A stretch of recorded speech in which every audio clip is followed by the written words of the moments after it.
Hola amigos, bienvenidos a su programa de Reavivados por su palabra. Hoy estaremos estudiando el libro de 2 de Samuel, capítulo 14.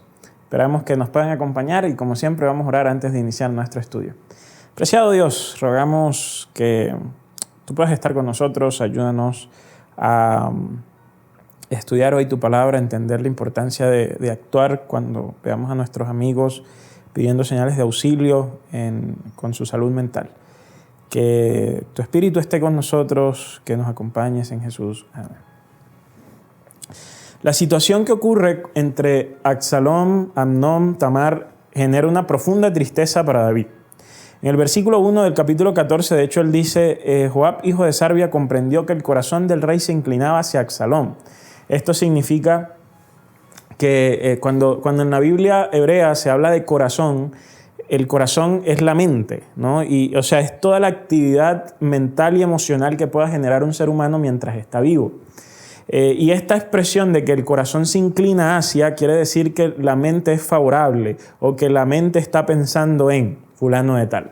Entonces, David estaba preocupado por Absalón. Recordemos que el capítulo anterior termina con Absalón huyendo después de haber matado a su hermano. Y la situación es complicada para David porque, por un lado, tú tienes un hijo que violó a su hermana y tú no hiciste nada.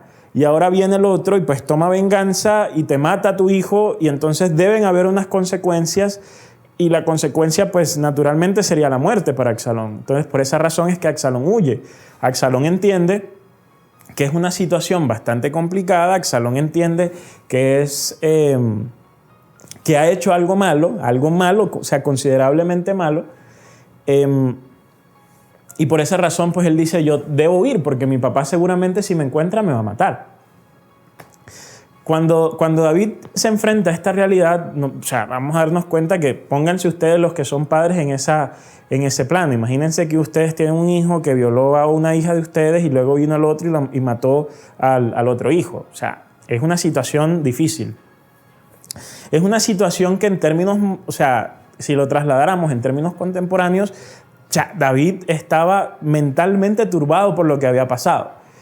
Yo creo que en la mente de David se conjugaban varias cosas. No solo era lo que estaba ocurriendo con sus hijos, sino el saber que lo que estaba ocurriendo con sus hijos era una consecuencia directa del pecado que él había cometido con Betsabé. Ustedes recordarán que cuando Natán va a hablar con David, le dice, te va a pasar esto y esto. Y entonces acá él empieza a ver, porque Natán le había dicho a David que dentro de su casa, espada y espada se iban a juntar para pelear entre ellos. Entonces, cuando vemos acá el capítulo 14, nos damos cuenta que se había cumplido la profecía de Natán, puesto que Absalón se había levantado entonces contra Amnón. Así que por un lado está ese elemento vital e importante de que David, o sea, ese peso, culpa que tiene David en su cabeza, porque dice, esto es, en cierta forma, es mi responsabilidad. Pero, al mismo tiempo, él es consciente de que esto que ha ocurrido entre Absalón y Amnón es algo grave. Joab, que era el jefe de su ejército, se da cuenta de que algo está mal con David, ¿no? O sea, algo está pasando con David mentalmente. Y él contrata a una mujer para que esta mujer juegue un papel, ¿sí? O sea, él contrata a una mujer para que sea una actriz. Y ella debía ir donde el rey David y contar la historia donde habían 2 hermanos, donde uno mató al otro y donde se estaba buscando, donde la familia pues, le decía a ella que ella debía entregar al hijo que había matado al otro para que se hiciese justicia. Joab claramente está colocando la situación de David en la persona de esta mujer que dice era de Tecoa. Entonces cuando ella se presenta y le dice esto al rey, pues el rey le dice, bueno, yo voy a pensar y ya te voy a decir más. En el transcurso de la historia, lo que ocurre es que David se da cuenta que lo que está pasando con la mujer de Tecoa no es algo real, sino que Joab estaba detrás de esto y que Joab había puesto a la mujer en estos planos para hacerle entonces ver a David y para hacerle entender a David cuál era el camino que se debía seguir entonces con Absalón. Y básicamente lo que Joab quería que David hiciese con Absalón era que lo exculpara, que lo liberara de su exilio, que lo trajera de vuelta y que de esta forma pues, se aliviaran las tensiones que existían en este momento entre David, entre Absalón, entre la familia de David, porque me imagino la familia de David estaba presionando para que Absalón regresase y se pudiese pagar la deuda de sangre que se había cometido contra Amnón. Cuando dice el texto en el versículo 21 que cuando David entiende lo que está ocurriendo, o sea, lo que Joab estaba tratando de hacer a través de la mujer de Tecoa, le dice a Joab que vaya y traiga a Absalón. Y entonces Joab cayó en rostro en tierra, versículos 22, y postrándose bendijo al rey. Entonces Joab dijo: oh rey mi señor, hoy su siervo sabe que ha hallado gracia ante sus ojos, puesto que el rey ha concedido la petición de su siervo. Joab se levantó, trajo a Absalón a Jerusalén, pero el rey no lo quiso ver, sino que como forma de castigo dijo que él se quede en su casa. Luego el texto nos va a comentar sencillamente quién era Absalón, ¿no? Y esto va a ser importante porque nos va a introducir a lo que viene en el capítulo de mañana. Y Absalón no era cualquiera, dice el texto. Absalón era uno de los hijos de David más hermosos, el pelo era hermoso. Es más, dice el texto que desde la planta de su pie hasta su coronilla no había defecto en él, ¿no? Y sin embargo todavía había una enemistad entre el rey y Absalón, porque dice el texto que residió 2 años completos en Jerusalén sin ver el rostro del rey, ¿no? Luego dice el texto que este gesto de no poder verse cara a cara continuó y esto empieza a degenerar la relación que existía entre David y Absalón. Cuando dice el texto que cuando Absalón llegó a mandar a buscar a Joab para enviarlo al rey y Joab no quiso ir, entonces Absalón llega y le quema los campos o los sembrados a Joab, ¿no? Y Absalón dice, versículo 32, responde a Joab cuando Joab le reclama: mira, mandé a decirte, ven acá para enviarte al rey a decirle para qué vine de Jesús, mejor me hubiera sido estar aún allá. Ahora pues vea yo el rostro del rey y si hay iniquidad en mí, que me dé muerte. Cuando Joab vino al rey y le hizo saber esto, llamó a Absalón, quien vino ante él, se postró sobre su rostro en tierra delante del rey, y el rey besó a Absalón. En este capítulo nosotros necesitamos entender que el no ver al rey no era simplemente un asunto familiar, ¿no? O sea, Absalón, el no poder ver al rey no significaba nada más que él no podía ver a su padre. Significaba también algo muy importante, y era que él no podía ver al rey de Israel y que no podía ver al juez, al que determinaba al que determinaba las cosas buenas o malas de acuerdo a lo establecido por la ley. Entonces, cuando Absalón dice el texto que pasa 2 años sin ver a David, esto en cierta forma era un insulto, porque si David lo manda a buscar, Absalón asume es porque lo va a perdonar, pero si ahora lo trae y entonces no lo ve, David está manifestando su desprecio y su desaprobación hacia Absalón, y Absalón entiende que el hecho de que el rey no lo vea es un insulto a su honor. Y por eso es que él manda a buscar a Joab para decirle: mejor me hubiese quedado yo donde estaba y no hubiese venido. Cuando nosotros vemos esto, esto es toda una trama y entonces ocurren 2 cosas. Uno, primero nosotros vemos la relación Absalón-David cómo se empieza a fragmentar, ¿no? Porque hay situaciones familiares que van a generar que la familia se fragmente. Yo no soy especialista en familia, no es mi área, pero a lo largo de la historia, a lo largo de la vida, he visto que ciertas familias han tenido puntos de inflexión, momentos claves, ¿sí? Momentos claves que determinan que un padre y un hijo se distancien y se hieran de tal manera que puede pasar toda la vida sin que el uno vea al otro, y ya solo quizás cuando uno de los dos va a morir es que vuelven a reunirse, pero entonces hay toda una vida que se pierde, porque hay toda una vida que se desconecta el uno del otro. Y todo esto en esta ocasión yo creo que hay que entender, y cada uno tendrá sus favoritos. Hay gente que se pondrá del lado de Absalón, hay gente que se pondrá del lado de David. Sin embargo, saliéndonos quizás un poquito de esto, a veces hay peleas o hay disputas familiares por las cuales se pierde la comunicación con toda la familia, que son, que no lo ameritan, son cosas sencillas, son cosas superficiales, pero aún así esas cosas superficiales logran generar una brecha tan grande entre padres e hijos que lo que se produce da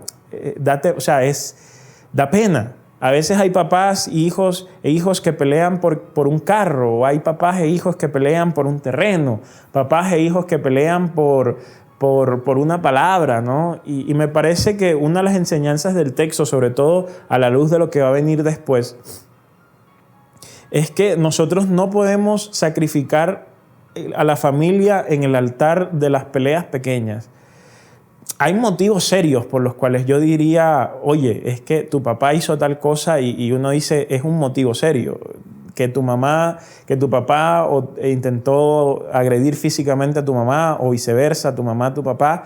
Esos son tipos de razones o tipos de motivos donde yo digo, es entendible que tal persona no quiera hablar con él, ¿no? Pero cuando tú dices que mi papá me dejó de hablar porque yo choqué el carro de él y dejamos de hablar 20 años por eso, tú dices, la familia es más importante que este tipo de circunstancias.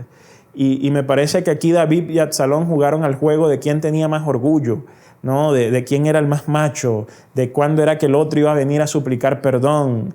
Y en ese juego lo que generaron fue una distancia familiar tan grande que va a desembocar en consecuencias terribles, terribles, como lo vamos a ver en los capítulos que continúan. Entonces la unidad familiar, la vida familiar, la unidad familiar debe primar sobre aquellas cosas que son superficiales, ¿sí? Hay cosas que son profundas, donde hay heridas, donde hay abusos. En esas situaciones yo digo, no es como que es tan fácil preservar la unidad familiar, pero en aquellas cosas que son superficiales y que no ameritan de verdad un distanciamiento y una pelea, ahí es donde yo digo, es necesario preservar la familia. Por otro lado, en el capítulo de hoy hay algo que quiero destacar y es, si ustedes miran, lo de la mujer de Tecoa fue un intento desesperado de Joab por ver a su amigo que estaba estaba sufriendo mentalmente y mentalmente no estaba bien. La mujer de Tecoa fue ese último intento de Joab por hacer algo, ¿no? De hacer algo por ese amigo. Nosotros estamos viviendo, sobre todo en estos momentos después de pandemia, en un mundo que la salud mental es algo que está bastante afectado. Después de la pandemia nosotros estamos viendo un incremento en los niveles de estrés, de ansiedad, de depresión, de suicidios, como quizás no se había podido ver hace mucho tiempo, la verdad. No se había podido ver esto hace mucho tiempo. Estamos viviendo en épocas complicadas en cuanto a la salud mental se refiere. Y hay algo que nosotros necesitamos entender. A veces actuamos en términos de salud mental con las personas a nuestro alrededor como Caín, cuando le preguntan ¿dónde está tu hermano? Y ¿acaso soy yo guarda de mi hermano? Y a veces actuamos desde este punto de vista, ¿no? Es como que vemos a las personas, vemos señales, vemos cosas que están pasando con ellas y nosotros quizás en nuestra mente decimos, ¿soy acaso yo guarda de mi hermano que me debo estar yo preocupando si el otro está estresado o está deprimido o está triste? A veces minimizamos también los problemas o las afectaciones psicológicas. No, eso es simplemente una tristeza, eso se le quita por allá saliendo a bailar. Eso se le quita yendo a la iglesia, eso se le quita con una oración. Y minimizamos los problemas y las afectaciones mentales, pero no, probablemente esa persona no se le quite con una oración, no se le quite con un helado. Probablemente hay un proceso psicológico serio detrás y nosotros lo estamos viendo, pero no actuamos a tiempo. Entonces, en cierta forma, destaco la acción de Joab, que vio a su amigo en una situación complicada y trató de hacer algo y buscó a esta mujer para que él se diera cuenta que debía actuar frente a Absalón. Cuando usted vea a uno de sus amigos que los patrones se empiezan a romper, que esa persona se empieza a quedar en casa, que no quiere salir, que no, está desanimada, que solo duerme. O sea, cuando usted empieza a ver que en la vida de una persona hay cambios drásticos y que también hay situaciones de abuso de sustancias como el alcohol o como las drogas o como la comida, preste atención que allá hay un proceso psicológico en marcha. Y no sea como las otras personas que no hacen nada, sino que preste atención y entonces actúe. Dígale que vaya al psicólogo, lleve al psicólogo a él, hable con alguien que pueda intervenir en la situación. Yo a mis amigos les digo que si en algún momento yo llego a ver que ellos están con tendencias de orden de ansiedad, de depresión o demás, yo digo, les pego un golpe, los privo y los llevo al psicólogo y de ahí no salen hasta que no empiecen un proceso de terapia con el psicólogo. Porque es un asunto de cuando nos damos cuenta del otro y de que el otro es vulnerable, de que el otro tiene algo y no hay nada que está ocurriendo y no hay nadie que esté actuando, ese es tu llamado para actuar. Es allí donde tú debes hacer algo. No debes quedarte de manos cruzadas y esperando a ver quién hará algo. No. Ahí tienes que actuar inmediatamente y tratar de salvar a tu amigo porque tu amigo o la persona cercana necesitaba que alguien estuviese con él e interviniese y le dijese: necesitas ayuda, déjame buscarte ayuda.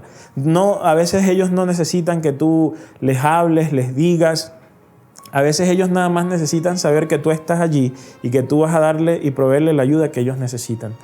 Que el Señor nos ayude, por un lado, a proteger la unidad de las familias y por otro lado, a ayudar al otro y a intervenir en el otro cuando él más lo necesita.